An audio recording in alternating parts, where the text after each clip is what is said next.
Taylor Swift, where everyone's all, Taylor, blah, blah, blah, blah, blah, She's blah, like, blah. I would like to answer this with a song. Yeah. They are going to put her in the hot seat and cook her. She's never had anybody try to put her in a corner like this, dude.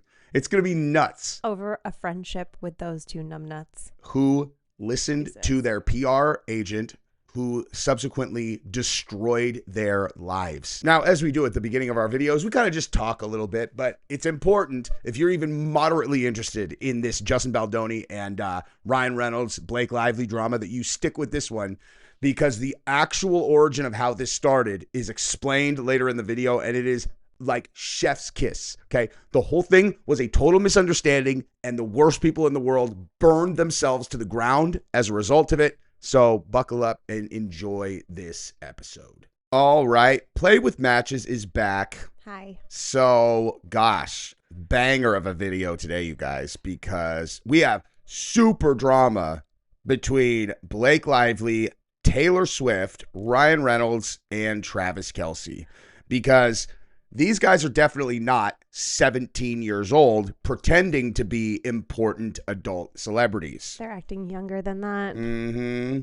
Because Travis Kelce has unfollowed Ryan Reynolds on Instagram, and we're going to talk about why, because there is another huge development in that case that we need to talk about, because, man, when you actually, now that everything has come out, put together this string of events, you can see that the genesis of this was a misunderstanding driven by one of the most toxic people in the history of the world, and it ain't Blake Lively or Ryan Reynolds. It's a crazy, crazy tale. Crazy tale. Yeah. Get ready. Buckle up. Yeah, friends. buckle up, guys. Here we go. Hey, Gabrielle, what do you think of grown-ups who unfollow people? I tell our 12-year-old that that's stupid.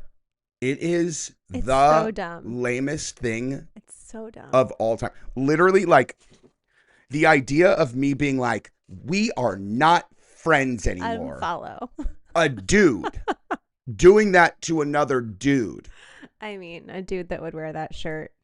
I mean, I'm not surprised. Gabrielle, let's be honest. That is the ugliest effing shirt I've ever seen. In Cancun, I roll that all day, and you know it. No, not that bad. Really?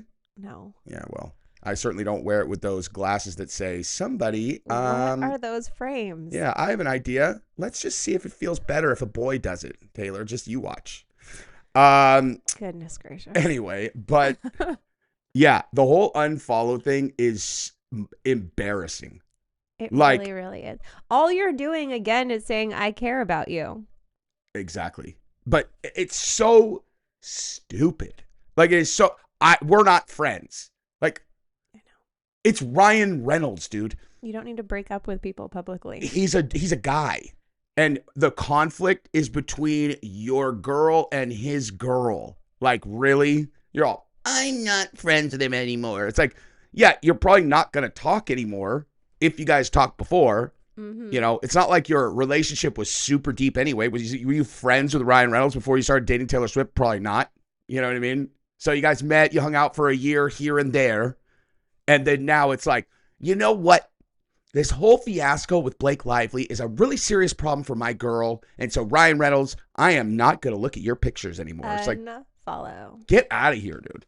You know, like, it's absurd. You can't avoid seeing Ryan Reynolds, right? Especially right now. Like, and if you didn't want another story about it, probably shouldn't have done this. I mean, I guess, oh, there it is, Gabrielle. Okay. You are a smart person. I try. You are a smart person. Thank you. Because that's why they did it, actually.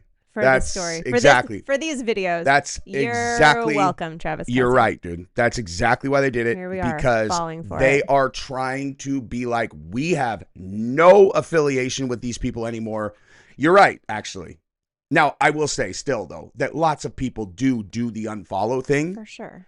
Which is super lame every single time.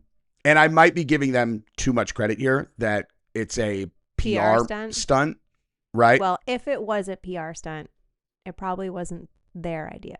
Well done. If it was if what you're trying to do is get Taylor as far away from this as possible because she just got subpoenaed into this thing. That's the whole thing. Okay? Like, dude, have we talked about that on this channel? I don't think so. Oh my God. Rewind. Well, I'm going to have to like actually, we know what the intro is going to be because that's very important detail. Taylor Swift and Hugh Jackman are subpoenaed. Why Hugh Jackman? Because, okay. That's I love when you have to readjust your seat because it's so good. Okay, go. It is that. And so what do you know about nice pool? Not a lot. You've never heard that before? I've heard the word, but I don't know what it means. So in the recent movie, Deadpool and Wolverine, right?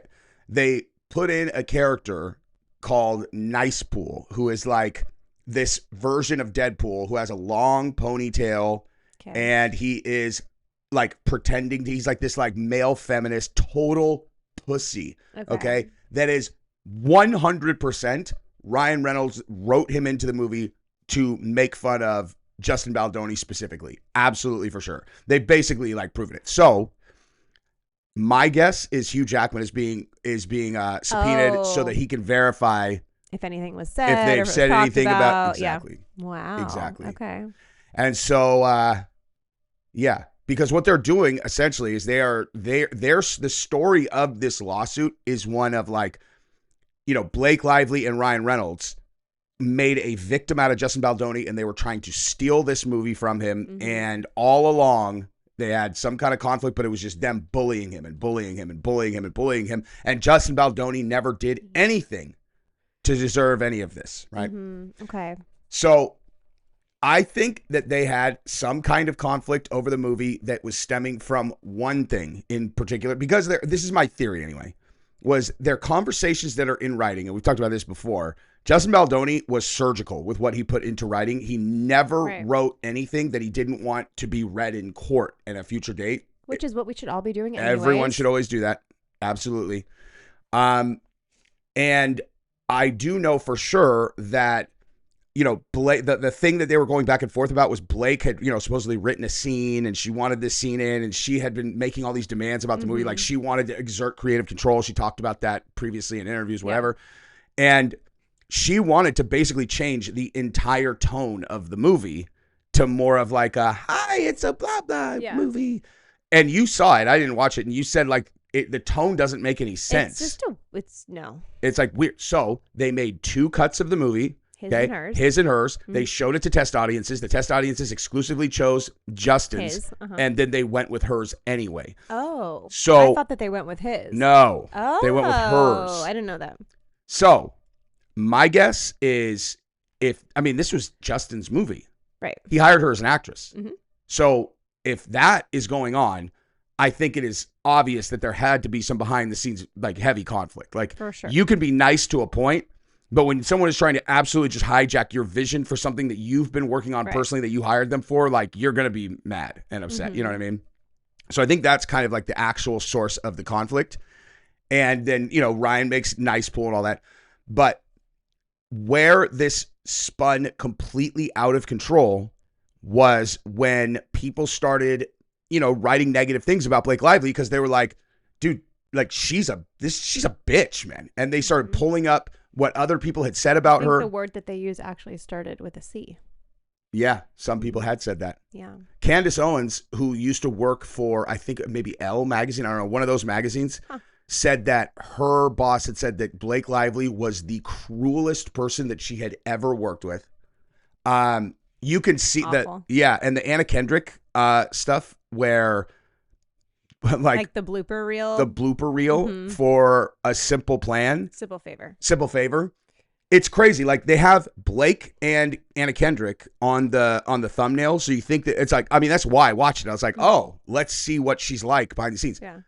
They have 0 clips. One. And she's not even being nice. Like, they have 1 clip of Blake. The entire rest of the thing is all Anna Kendrick being super funny and playful. Making fun of herself. With the crew. With the crew. Yeah. And you're like, nothing? And everybody had said that those two are like not friendly at all. Yeah. So anyway, this was, if you're out there being that your whole career, like, what do you think people are going to say about you when they start writing about you? Not nice things. Right? They're going to say mean things. So as those negative stories start coming out, Stephanie Jones, who is the Queen Bee PR firm chick who, from all accounts, is literally the most toxic human being on earth. Yeah. Like ego that would not fit in a building, you know, like ego that wouldn't fit in a building, and cruel to her, you know, to her staff. It's like, oh, you are so lucky to work for me. Make them work 16 hours. Like, don't, like, you know, just like a walking power trip toxic person on steroids. Sounds lovely. And she destroys people in PR. She destroys people in the, you know, she's the one who's working on destroying Justin Bieber right now. So so there was one of her agents who was leaving her company and was going to be working with Justin Baldoni because he was one of her accounts. And as she was, you know, like, I think it was a couple days before she was leaving, they bring her into the office as she's, you know, she gave her 2 weeks, 6 months, whatever it was. And right before she leaves, Stephanie Jones brings her into her office with like security and all these people. And she's like, I need you to leave your phone. And she's like, we have to have your phone. We're complying with a subpoena. And she's like, what? She's like, I've had this phone number forever. She's like, we're taking it from you. Like, she took her personal cell phone that she had been doing business on and just took it from her. Yikes. So she goes into the phone, and the text messages that got released in the New York Times. So the New York Times article runs saying that Justin Baldoni had run a dark a smear campaign on Blake Lively. And the proof that they provided was this set of text messages between the one who was leaving, her friend who's in like I don't what's it called, like a PR situation that's like extra like bad, crisis management. So it's between those two and Justin Baldoni. And it says they're talking about one of the articles that had come out negative about Blake, and they made they made a joke, because they had actually not done anything. Like they were ready for Blake to attack Justin. And so they had like prepared in case they came after him. And so they made a joke about it because they hadn't even run it, and it ran itself. And so they're like, yeah, we can take anybody down, you know, and they were being sarcastic because they hadn't actually done it. Right. So Stephanie Jones takes that to Blake and Ryan and tells them that that Justin Baldoni was behind all of it, was behind all of this negative press. Right. And so they're like, is this guy out of his? So think about the personality type of Ryan and Blake Lively. And they believe that this guy that they had gotten into this conflict with had actually tried to take down Blake's career. And they went ham. Dark Knight thermonuclear, sexual assault, sexual harassment, all of that stuff, all lies. Crazy. Because they were like, you know, because they go to Stephanie Jones and they're like, let's destroy this guy, which is exactly what I would have done, for the record. That's why this is so hilarious when you actually get down underneath it. Is like, if somebody did that to you, like if they were like, all these negative stories are running on you, and they're like, and look at these text messages. They're like, we can take that bitch down. And she's like, look, see, they did it. I'd have been like, let's ruin this fucking guy's life let's bury his career in a landfill in Hong Kong, dude. Like, let's destroy him. And they would have just been like, anything's fair game. There's nothing she could have suggested that I would have said no to. You know, it would have been like, we could say, like, look, we have this, we have this, we have this, we have this, we have this. And then they concoct this whole thing that he's sexually harassing her. It's like, okay, well, how is this going to play out? And they're like, because they live in this world where literally you can just point at a guy and be like, he's a sexual harasser. And then boom, their career is over. Yep. Right. And so they tried to play that game. And then people were like, well, if he did all this, why didn't you sue him? Right. So they file a lawsuit. Right. They file a lawsuit against him, which opens the door to them responding. And this is where we get into the really dicey territory, which is this. So when they start to do this, they realize that the way that they were able to give that information to the New York Times, they're like, see, these text messages prove that he did it, because the New York Times ran that article. Justin Baldoni suing New York Times also. Yeah. They're like, wait, well, how did we get those? She's all, I took her phone. And they're like, you can't just take her fucking phone. Take people's phones. They're like, what did you say? She's like, I said that we were, engaging with a subpoena. And they're like, so you lied. Okay, so you lied. That's illegal. Yeah. So just in case, if we're going to move forward with this, we have to have a reason that you took the phone. So they went to a law firm that they had a contact in, a big partner in like a big law firm, and got them to file a fake lawsuit. Did they backdate it? I can't, like, the dates, or Candace went through it and Yeah. went through the dates. They did this for sure. Yeah. The LLC that is behind the lawsuit, which is like, it's like, it doesn't say anything. Like when she read the wording of the law, it's all, it says nothing. It makes no claims. It's like they bunch were of, like, this legal jargon. bunch of legal jargon that, oh, they damaged our it says no details. And they're like, what's this LLC? And the only transaction that LLC had ever done was buy a bunch of furniture and ship it to Blake and Ryan's house. So like this thing that's supposedly here was supposedly the reason why she was able to subpoena and take her phone. Which is probably also illegal. No, it is. It's 100% They're illegal. furnishing their home with their corporation's money. Mm-hmm. Yeah. Yeah. There's that. I highly doubt they're gonna get banged. Tax fraud. Yeah. Also. Yeah. But so basically, you get down to the nitty gritty, and this girl, Stephanie Jones, was a tyrant who then misread the situation completely, suggested a course of action to Blake and Ryan that has completely blown up their careers. Yeah. And now her career also, it's all melting down in front of them. And it is because they are vindictive. It's like the ultimate karma for people who fucking deserve it. Yeah. Yes, you're correct. And then now Taylor Swift and Hugh Jackman have been dragged into this thing also. I feel bad for Taylor Hugh Jackman. Swift, dude. Hugh Jackman, but like no one's gonna, like no one thinks he's involved in this thing, you know? Yeah, but he has to take time out of his life to go to court for high school drama. But Taylor Swift is Miss Squeaky Clean, and she has been brought into this as a mean girl, which is why they're doing the Kind of is a unfollowed mean stuff. girl. Well, she is, exactly, but Yeah. she's been able to hide it forever. Yeah. She's eternally 15 years old. And now she's getting deposed, and they're going to ask her very specific questions. She's going to be under oath, and she's going to have to answer them or plead the fucking fifth, dude. Imagine if Taylor, like that, the video from that deposition is going to be absolutely glorious. I wonder if they'll release it. Like, I don't know. What stipulates whether or not there's like a courthouse videographer or not? Like, I feel like some Depositions cases are always videoed, I think. Are they? Mm-hmm. Okay. But like the actual trial is not? No, trials are not, but depositions always are, I think, because I mean, I've seen deposition footage of Trump. I've seen deposition footage of Epstein. I've seen deposition footage of, like, you know, it's, I don't know what determines whether or not it goes out. Yeah. We'll have popcorn. Imagine what they can sell Taylor Swift's deposition video to TMZ for. Oh, lots. I mean, I can't even imagine. Do the courts sell it? Who? No, I think Baldoni's attorney will have it. I don't know, actually.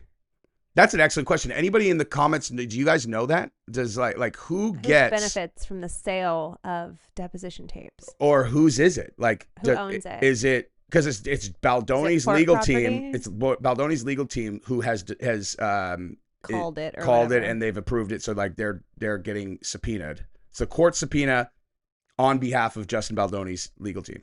So it's like, someone tell us if you know.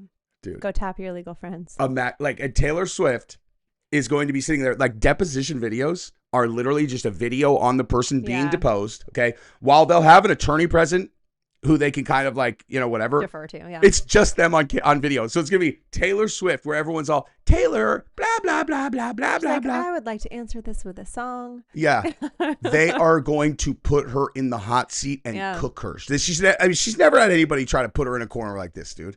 It's gonna be nuts. Over a friendship with those two numbnuts who listened to their PR agent, who subsequently destroyed their lives. I mean, literally, like, destroyed their lives. Well, their careers. I don't know about their lives, but I mean, listen, dude. If you think about how they think of the value of their lives, is like that they all have elite A-list status. They run in the most incredible circles ever. That everyone looks at them as like these big success stories. They're special, you know. They're special. They have hundreds of millions of dollars and whatever. This is now every room they walk into. People are like, oh, jeez, stay the fuck away from them. I don't want to get pictured with them. That's the danger of being as big as them, is if something goes real bad for you, you go from exactly where you are to the exact opposite. Yeah. You can't turn off being that famous, you know? Yep. So you go fake me too. When's the deposition? I don't know. I don't know, but it's going to be very exciting to watch. Mm-hmm. Yeah. Do you want to know what Diddy is? As a side note, deposition court stuff. You know what I heard that Diddy has filed with the court, like is a defense that his defense team is trying to come with in the trial. It's unbelievable that he should not be responsible for any of the crimes he may have committed when he was under the influence of all the drugs and alcohol. You're all say what, dude? That's a real argument. Like, I'm serious. Like, that. I believe it. Yeah. Like, I want to make sure that I communicate this correctly because it's so ludicrous. It's like I remember reading that and being like, hold on. So his mental capacity is what they're saying. Diddy mental capacity didn't he lacked the mental capacity to commit crimes? He was saying that because he was so fucked up, he couldn't possibly be held accountable. Yeah. It is the dumbest thing ever. Testified he had a mental condition bearing on the issue of guilt. Yeah. It's So what does that mean exactly? Well, it's redacted, but the clues a bit of alleged his drinking and drugging. So, according to docs obtained by TMZ, prosecutors say legal precedent requires the defense to give proper notice before offering any evidence to the effect of drugs and alcohol on a defendant's memory or cognitive function. Oh, they're saying like he has drank so much and done so many drugs that he's impaired his actual brain. I think that might mean that when they ask him questions, he's going to be like, I don't remember or something. Yeah. Maybe. Interesting.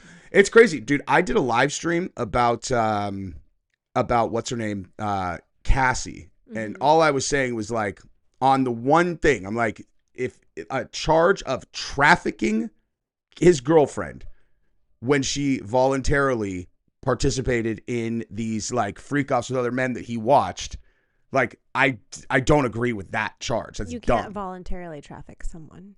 Well, like if it's on video over and over and over and over and over, he videotapes it every time, and she's like, you know, whoop, I love swinging.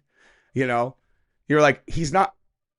How is that? It's not trafficking. Yeah, it's not trafficking. It's not trafficking. Especially if the person We're not defending Diddy, so no, that's what I was gonna say. People in my live stream they couldn't believe it. They're like, "Why are you defending this piece of shit now?" I'm like, I'm just prefacing here. No one's defending Diddy. We're just. I'm like, he beat women. Have you never watched my content? You think that I would defend a dude that has 100% sure beat up multiple women? Fuck Diddy. I'm just saying. That one charge, like I can have an opinion about a specific charge that sounds super dumb to me, and also think Diddy deserves to be in jail. Correct. I'm just saying that particular charge makes no sense to me, and it seems like they are focusing heavily on that being like really part of the crux of the case. And I'm like, that's dude, weird. She was his girlfriend for 10 years. Yeah, and it's not trafficking. They had a swinger relationship. Like, yeah, that's sex trafficking. No, it's dumb. That is dumb. He beat her up on camera. How about you just go with that? Right. You know? But anyway, so this dude is lame. And so, oh, look at both of them are wearing glasses. I didn't even realize that. Yeah. Let's see if there's any other details on this. Okay. In an extensive Reddit thread, complete with apparent screenshot, shows Kelce is not currently listed as one of Ryan Reynolds' followers on the social media platform. Block him? Ooh. I know. While us can't confirm that Kelce ever followed Reynolds to begin with, the original poster shared a screenshot that appears to have showed that he previously followed Reynolds, blah, blah, blah. Hold on. If he previously liked his photos in the past and then it doesn't show the likes anymore, he either unliked it or he blocked him. Yeah, dude. I mean, I don't know, man. I don't know. Like, I thought Travis Kelce and Taylor Swift were highly likely to be a fake relationship, but apparently not. I mean, maybe it grew into a real relationship. It's possible. I mean, she used to like just go dude to dude to dude to dude. Then she had a really long relationship with that one guy. Then they broke up, and now Travis Kelce, they've been together for a long time. So yeah. I don't know. I mean, if you're Travis Kelce, you're like, I mean, you know, he makes good money, but it's a lot different than dating a billionaire and having access to Swift money. You know what I mean? Yeah. Like making, I wonder what he makes actually. Let's see. Sugar mama. Let's check out what Travis Kelce contract. What do you think? Guess. I have no idea what football contracts look like. I bet you he makes $16 million a year.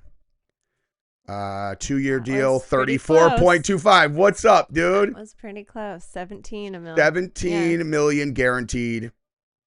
Man, I'm good. You are good. I'm very impressed with that, actually. You should Nailed be. it within $1 million. Should be. But yeah, 17 million a year is a lot of money. But after taxes, that becomes what? Like, so, because you're a W-2 employee. So like 17 million, you probably end up keeping like, call it, let's say 10 if we're being generous. That's so crazy.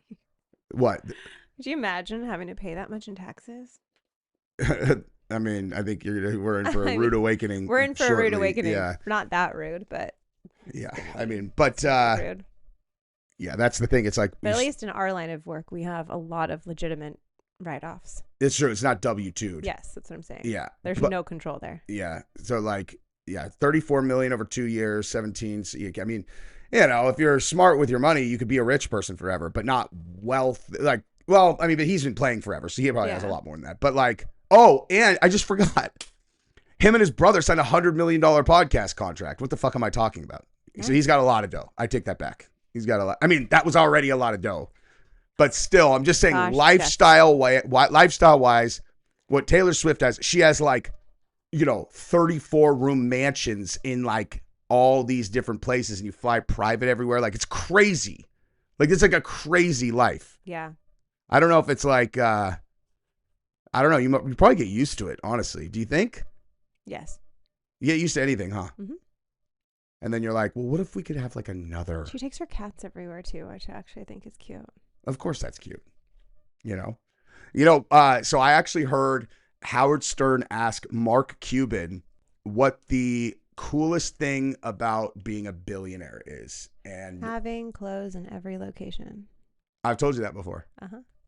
How cool, like, that's like the best answer ever. It's like, because he has houses in all these different places, and he has his clothes in all of those places with his, you know, like his like toiletries, whatever. That he loves. So he doesn't have to pack anything. He just gets on a jet, flies to a different city, goes to his house, and he has all this stuff there. Then he goes to another house, has all this stuff there. And I was like, damn, I've never thought about that. And that is fucking cool. Yeah.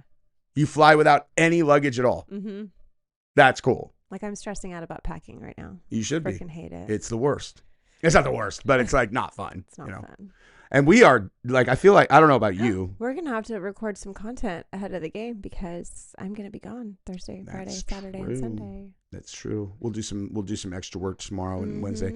You know, I think I might be one of the worst overpackers of. You're pretty bad.